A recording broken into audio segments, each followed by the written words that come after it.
Hi everybody, it's Karen McLaughlin, Certified Personal Trainer here in Hamilton, Ontario, joining you for my weekly Tuesdays at 2 Facebook Live broadcast. And today I'm going to talk about something that is really important. Of course, I think everything I talk about is important, but I think this is a message I would love every single person in North America or the Western world to hear, and that is about exercise versus movement. And before I get into that, I'm just going to take a quick second to remind everybody that I still have a couple of spots left for my January special, even though it's the last day of January. So I'm feeling really generous, so I'm going to give people until Valentine's Day to take advantage of this opportunity. So that gives you 2 more weeks, and I'm going to post the details in the comments because I don't want to take up a bunch of time talking about it here, but the long and the short of it is if you purchase either a 5 or 10 session training package with me by Valentine's Day, you're going to get bonus sessions. You're going to get a 6th session for free if you do 5, and 2 sessions for free if you do 10, so you get 12. You're also going to get a free grocery store tour with me, and which is a lot of fun. It's so much fun to take grocery shopping, you have no idea. And that's something I usually don't offer my clients unless they buy a 20 session package from me, so that's a nice opportunity. And plus a few other awesome little goodies.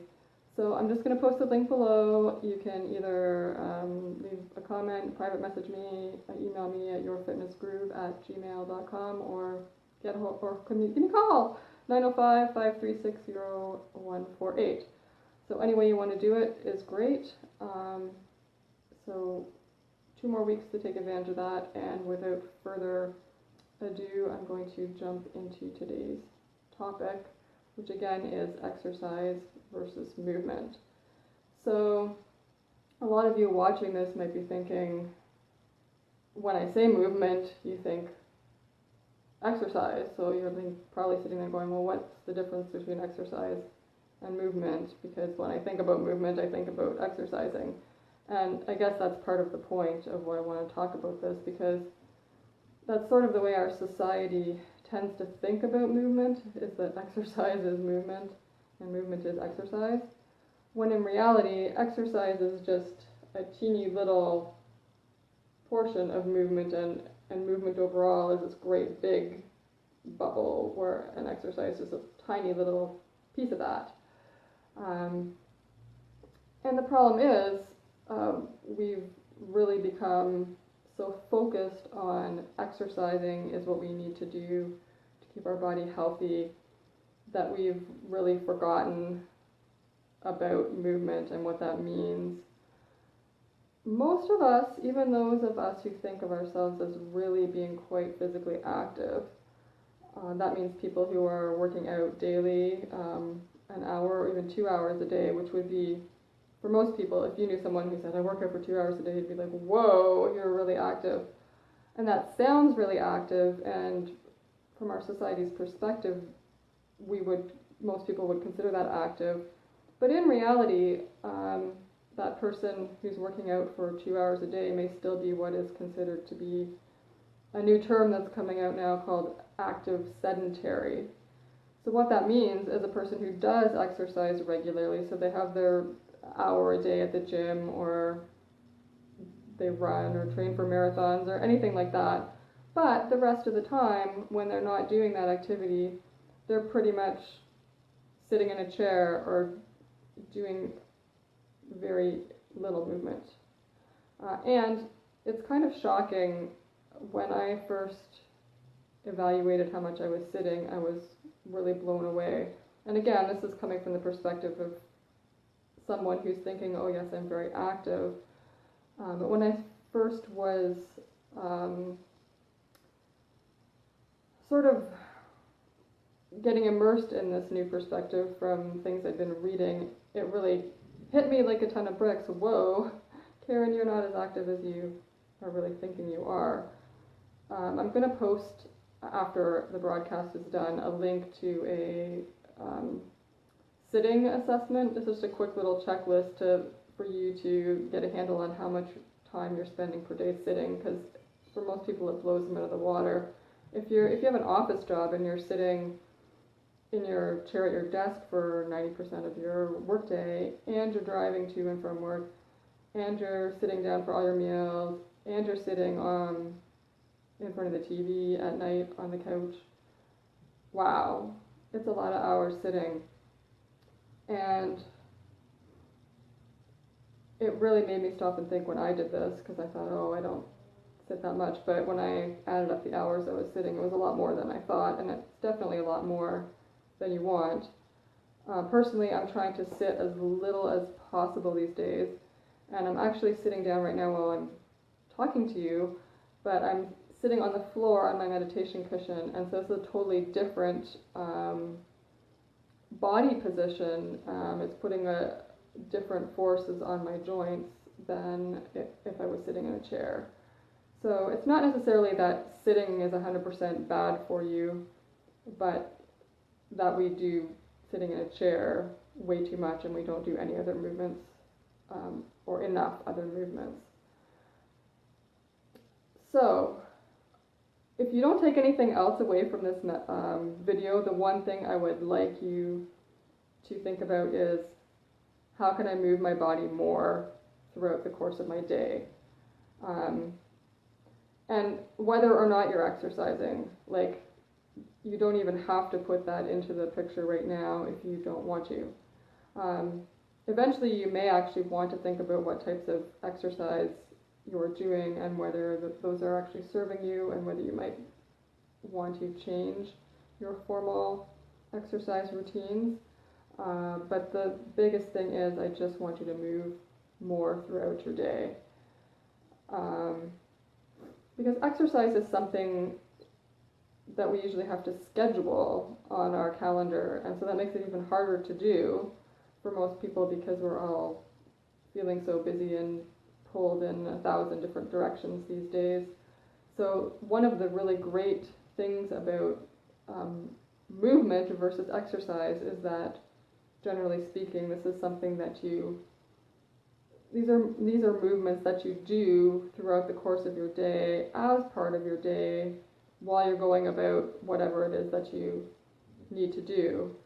Some of them may be things that you might want to stop what you're doing and take a short break, but either you can incorporate them into the activities you're already doing, or you can do them in like 1 minute, 2 minute, 3 minute, 4 minute little sessions when you have those little breaks throughout the day.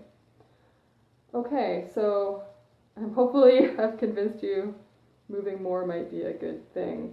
And the other thing to think about is, with regards to exercise, I'm going to give you a few suggestions of how you can move more throughout the day. But another thing to think about is, when you're exercising, if you're a runner or a cyclist, or you use a certain type of exercise machine all the time, a treadmill or a bike or a stair stepper or an elliptical, think about that for a minute. You're working out, but you're just going through the same motion repetitively for that 20, 30 minutes, an hour, or however long. Your body's pretty much trapped, locked into one position that whole time. So that's not necessarily ideal, and especially if you're putting load onto your body. So running can definitely cause a lot of problems. I have a lot of friends who run, and I'm sorry guys, but most of you seem to get an injury fairly often. So it puts a lot of stress on the body, and because the sort of flip side of that is, because we're not moving enough throughout the rest of the day, it's actually setting us up for more risk of injury when we are doing an official workout. So moving your body throughout the day is going to give you tons of different advantages, because it's going to make your body more supple and balanced, so that when you do more intense activities, you're going to be at less risk of injury. But it's also just going to make your whole life better, because I think what you're going to experience, I hope, is the same thing that I have, which is taking these little movement breaks throughout the day, or just moving more, it's energizing, and so you're thinking better.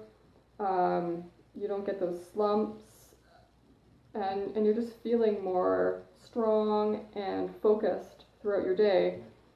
And it's not going to take much time, if any more time. And the thing is, if you become more focused and energetic, you're actually going to get that other stuff done that you think you need to do a lot faster. And then you'll have more time to move too, so it creates a nice positive cycle, the opposite of that downward spiral. So you move more and you feel better and you think better and you sleep better and you become more productive, and then you have more time to move more. So it's just a win-win thing, and you can start out in little ways. So I'm going to jump into what some of those ways are, because I really want to give you the idea. This is not like stuffing more things into your day. This is going about your day in a more active way, and it doesn't really take much more time. And plus, it's fun. Some of these things are fun, so you're just going to enjoy it, I hope. First thing I already alluded to was sitting. So number one way to get more movement in your day is think about whether you really need to be sitting down to do what you're doing when you normally have been sitting down. So for office workers, one thing you can do is consider a standing desk. They're becoming very popular these days, but I'm going to add a little caveat to that, which is please don't go from sitting all day to standing all day, because if you do that, you've really missed the entire point. This is all about keeping your movement dynamic. So this means changing our body position very frequently throughout the day.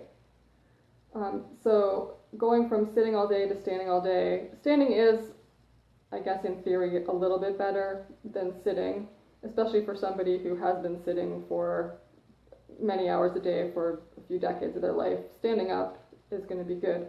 But you just don't want to switch from one to the other and be standing all day. No, you want to be moving back and forth between different positions all day long. So another thing I'm going to link in the comments after we're done is a really great, I think it's a blog post and a video, it might just be a video, of a woman who's what's called a restorative exercise specialist, but she has a great video on how to create a dynamic workstation. So if you have a home office or if you have a private office at work, there's some great opportunities for many things that you can do to add more movement into your day. Now, if you're not in that situation where you're in a shared workspace or you do some kind of job where you're visible to the public all the time, these things could be a little bit more challenging, but I think with a little bit of creativity, you'll probably be able to incorporate at least some of these ideas into your workstation throughout the course of your day. And if you have a home office, or then you have absolutely no excuses. There's a ton of great things that you can do to really add a lot more movement in. So number one, think about the standing desk, but don't use it all the time. So dynamic workstation, which means you have several different kinds of spaces. So like I have a floor, my floor workstation. It sounds really fancy, but I basically just chuck my laptop onto this little old-fashioned stool that I have and sit on my meditation cushion, and that works great for me. It's just the right height, so I can sit comfortably and work at it. You can also even use your laptop while you're lying on your stomach. This is something most people need to work up to, though, because a lot of us don't have enough spinal mobility to do that right away. So that one might be something to consider down the road. But definitely you can alternate between floor sitting, standing, walking. So that's number one. Number two is think of phone time as movement time.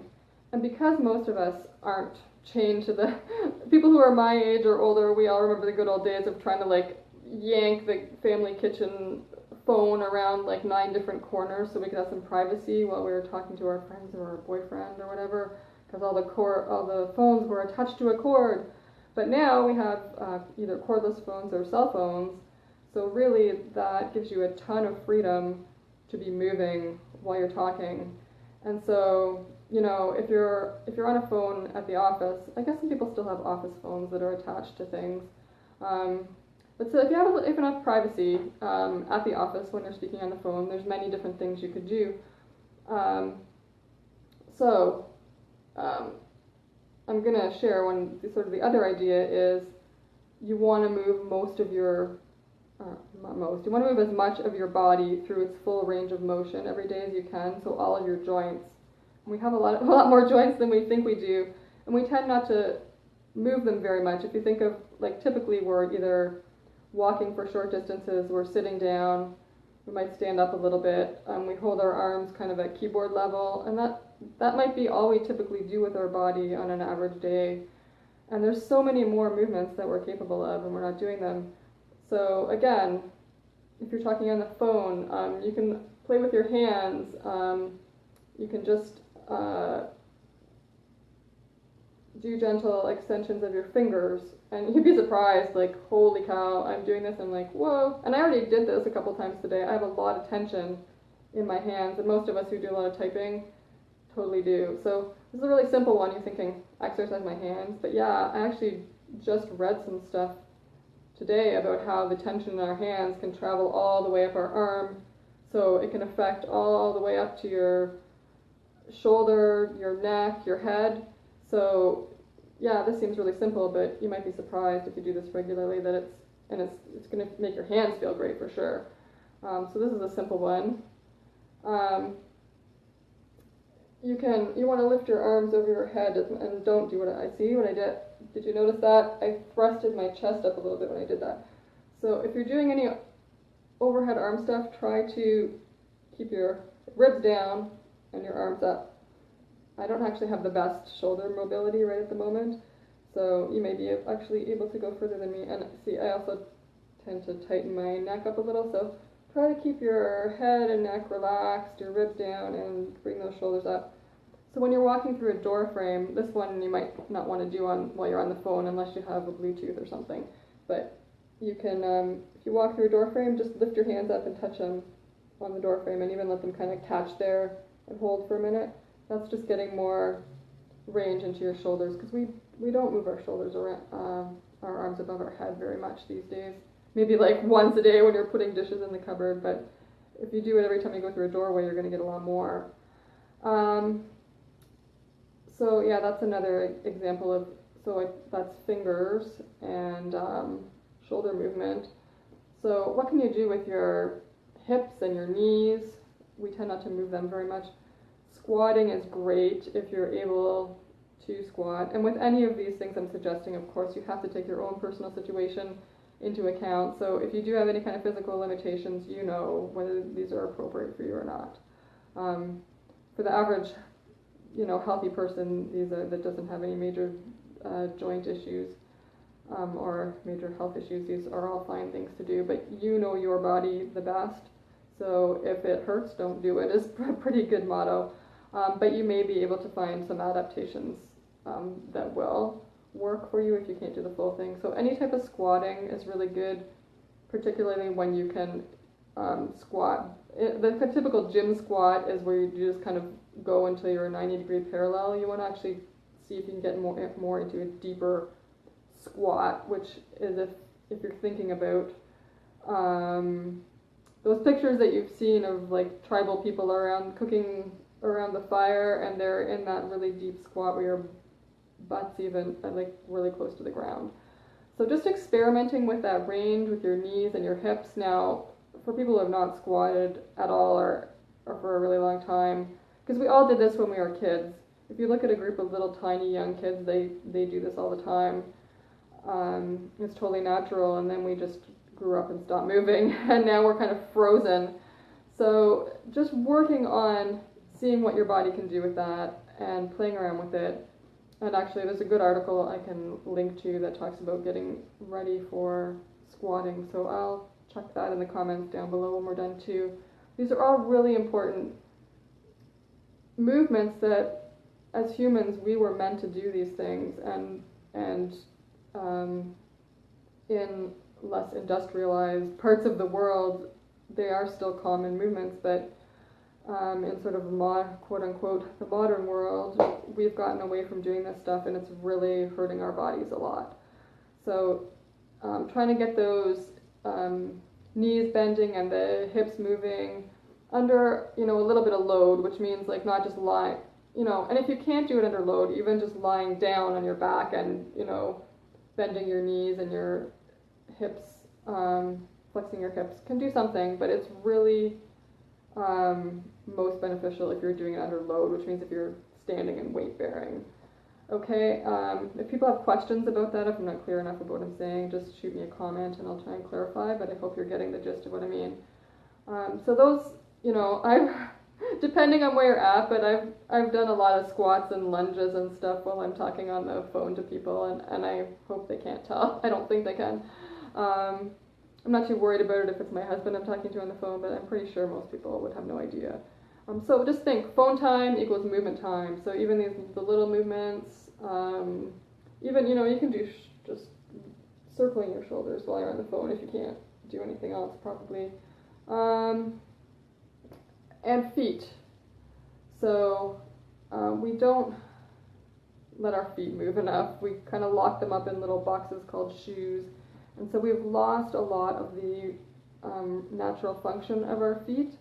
And even if you don't think you have any foot problems, your feet are almost definitely not optimally healthy if you've been raised in the modern world and have been wearing shoes for your whole life.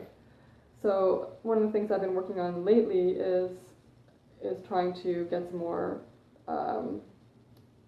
function back into my own feet, because I don't have pain in my feet. I didn't have anything that I thought was, oh, my feet are clearly dysfunctional, but then I started learning more about feet and realizing, yeah, my feet really can't do what they're actually supposed to be able to do naturally. So again, this is just walking around barefoot, even if you can just do that in your house when you're home. Try not to always have your feet stuffed into something. So I know people who wear shoes at home as well as when they're out. So really try to at least let your feet have some space. Because what happens is we stuff our foot into the shoe, and a lot of shoes have like a narrow toe box, and so our toes are actually meant to spread out quite a bit, and they can't. So then that limits the movements that our feet can do, and our feet actually affect our whole body. Just like I said, the tension in the hand, it can travel all the way up the arm into your shoulders, your neck, and your head. Your feet are the foundation of your entire body. So if they're not healthy, it's going to start affecting all of your other joints. Really, it sounds crazy, but your feet can affect your neck and your head and your hips and your knees and like everything else. So pay attention to your feet. So some easy things you can do to just, aside from the barefoot, get a tennis ball or a lacrosse ball, roll it under your feet. That can get some more movement in there. And stop wearing such tight shoes. Really try to give your feet some space. So ladies, if you're wearing heels, they're not good. They're not good for you at all. They're not good for your body at all. They're not good for your feet or your pelvis or your back. So think about flatter shoes as much as possible. Ideally totally flat shoes with absolutely no heel, which call either zero drop or a negative drop shoe. So a lot of shoes, even sneakers, have quite a thick heel on them. So it looks like a flat shoe, but if you think about where your heel is relative to the front of the toe at the front of the foot, your heel is much higher. Okay, so those are just some things to think about with the feet. Let them move more. And I mean, walking barefoot, that's a pretty easy thing to do, right? And rolling the ball under your feet feels really good. So, and you can do that on the phone when you're, if you have a private office and you can take your shoes off, you can do that while you're talking on the phone. What else? Oh, walking. Walking is good. Walking as much as possible is awesome. So really challenge yourself to see how much you can actually walk. And I know it's winter here in Southern Ontario and it's kind of gross, but we need to be outside and we need to be walking. Like humans were designed to walk, and our ancestors probably walked many hours a day. So that's what we were meant to do. And it is like, it's really just, it's the exercise we were meant to do if you want to think about it as an exercise. But I'd rather just have you think about it more as movement. But walking is, for a lot of people, considered a form of exercise. So, but it is the way our bodies were meant to be conditioned, if you want to put it that way, to keep us healthy. So it's a gentle, we don't get pounding. So, ditch the car and see how much you can walk, because you can walk a lot further than you think. I mean, you might have to work up to it, but if you drive everywhere, then just start walking a little bit more. Drive halfway to somewhere that you're going and walk the rest of the way. Take the stairs instead of the elevator. That you've heard that before, I know. I mean, if it's 20 flights up, then maybe you can't do that, but you could get off. If you think you can do 3 flights, get off at floor 17 and walk up 17 to 20. See what I'm saying? Just really think, look, there's opportunities to move. And you know what? It doesn't take that much longer. Like, if you think how long sometimes you spend looking for a parking spot, you could have walked. You could have walked there. Seriously. Plus, if you're doing this stuff, then you don't have to make time to actually, quote-unquote, exercise as much, right? I walk as much as I can. I'm really lucky because most of my life is within about a 3-kilometer radius of my house, so I walk pretty much everywhere. When I can't walk, I have to take the bus. I usually take the bus somewhere where I have to still walk a little bit to get there. So walk. And while you're walking, ladies, you should notice what you're carrying with you. If you're one of those people who tends to have a big purse that they carry on one arm, try to switch it up a little bit, because that's really wrecking your shoulder, and it throws your whole torso and everything out of alignment when you're. And I was terrible about this for a long time. So this is another way you can switch up your movement, is by changing the loads that you're carrying. So if you do need to carry a lot of stuff, like a backpack is actually really good. And I think you're thinking, oh, backpack, that's so uncool. There's some kind of cute ones out there these days. So at least part of the time, try to go for a backpack, especially if you're really got a day when you need to carry a lot, because then you can carry an even load, and it's a lot better for your shoulders. And you can carry stuff, instead of carrying it up here, you can hold it. Oh, my knees are falling asleep here. Can I get up? So you can hold stuff, down here. If you're carrying shopping bags, or even my tote bag, I can carry like that. As I get back onto the floor. So groceries, or you can carry stuff, against your chest. You can carry stuff like this. Just when you do have to carry things, play around with changing the load, because it just puts different forces on your body, and it keeps you from getting repetitive strain injuries from carrying something the same all the time. Another thing while you're walking around, try to vary the type of terrain that you're walking on. So most of us who are living in more sort of urban environments, we tend to walk only on paved surfaces, but our poor feet were designed to walk on natural surfaces. So again, not only are we putting them in shoes, we're making them walk on concrete and pavement instead of through trails and stuff, which is what we are actually meant to do. So whenever you can, try to find a natural surface to walk on. And I live smack dab in the middle of a city of 500,000 people, and I'm actually quite surprised at how often I have the opportunity to choose a different surface to walk on rather than just the sidewalk. There's often, don't walk on people's lawns, please. That's just rude. But there might be, even walking down city streets, like you know, the main arteries of the city. There's some often like grassy areas you can walk on, or anything that's not pavement. You can also have fun with, now this is a caution, if you have really bad balance, you might not want to start off doing this right away before you've worked up to it. But for those of you who know you have okay balance, you can play around with walking on things like curbs and stuff like that in safe areas where there's not traffic. But you know, things that you can balance on a little bit, as long as they're stable. When I'm out walking in the woods, I'll find logs to jump up on and walk across.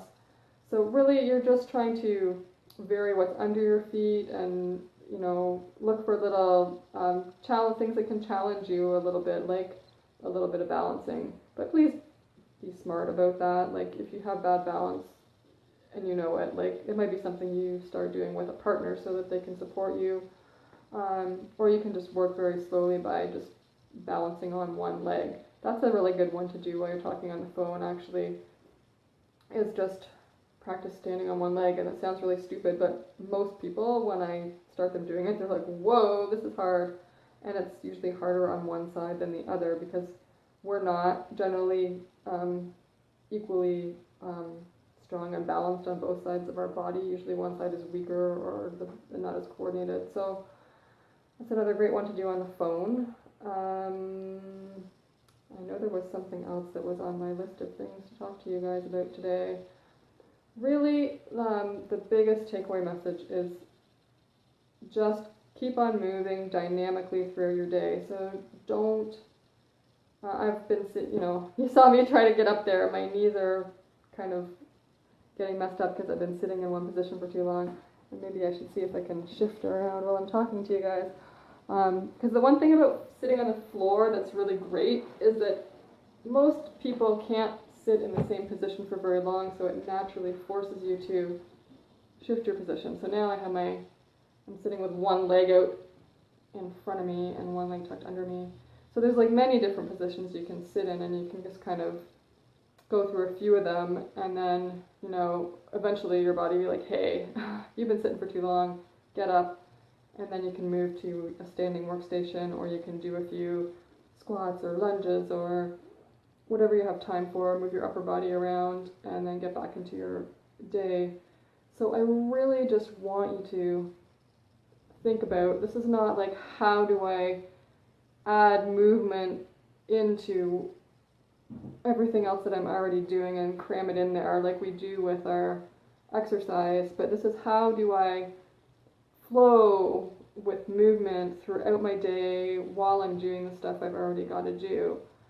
And once you just start shifting your mindset about that, I think you're going to be really surprised at how many, if you're looking and thinking about it, how many opportunities you have to keep moving throughout your day. And if you're just getting going, you know, going from 0 to 100 on this is not the goal. So because I know it became very apparent to me because of some physical challenges that I was having that I had to basically just stop sitting as much as possible because I need to get other muscles stretching out that were very shortened. So that was really hard for me to try and go from my normal, what I'd been used to for many years, to practically not sitting at all. So, you know, I hardly ever sit in a chair anymore unless I'm, you know, if I'm in a car, which is very little. If I'm eating a meal with a bunch of other people, I usually sitting in a chair, but if I'm by myself, I'll sit on the floor at a lower table. So I'm sitting just a fraction of what I did, and I'm at least sitting in a chair, and I'm not even sitting on the floor that much either. So it's totally possible to really change your movement patterns. Like, sorry guys, my phone had a seizure on me. I'm still here. What was I saying? It's totally possible to massively change your movement patterns without having to rebuild your whole life in terms of your responsibilities and what you need to get done throughout your day. You can still do all that stuff. It's just really thinking radically differently about what positions you need to be in to do those things, and just getting into the habits. So, I really want you to be thinking, that when you pick up that phone, it's movement time. Even just doing that will be huge for you, because then it's going to cue you. I'm picking up the phone, time for me to do some movement. Another quick thing you can do if you're a person who's working on the computer really like almost all day, set a timer for 25 minutes. Work hard for 25 minutes, and then if you can get away with it, take a 5-minute break, and do a little bit of movement, whether that's some squats, some lunges, walking around, getting the arms up, doing some foot exercises, whatever. Because actually, or it's even a cue just to change position. So if you were at your standing desk and you've been there for 25 minutes, maybe it's time to switch to a floor-seated position if you can do that. Just cueing yourself however you can to move. We're just such creatures of sloth, non-movement these days. It's just so normal in our society. So let's rock it, let's move it, and let's go forth and challenge everybody else we know to get in this game too, because it's just going to create, there's just a slight ground rumble about all of this stuff, but the more we go out and talk about it with other people and bring awareness, you could be the person who totally changes the culture of your workplace with this stuff. So in 10 years, it's going to be the norm for everybody at your work to have a dynamic workstation. You can be the example and the person who gets it going, and all your colleagues are going to come back to you and say, wow, I'm so glad we did this, because your body's going to feel different after a while.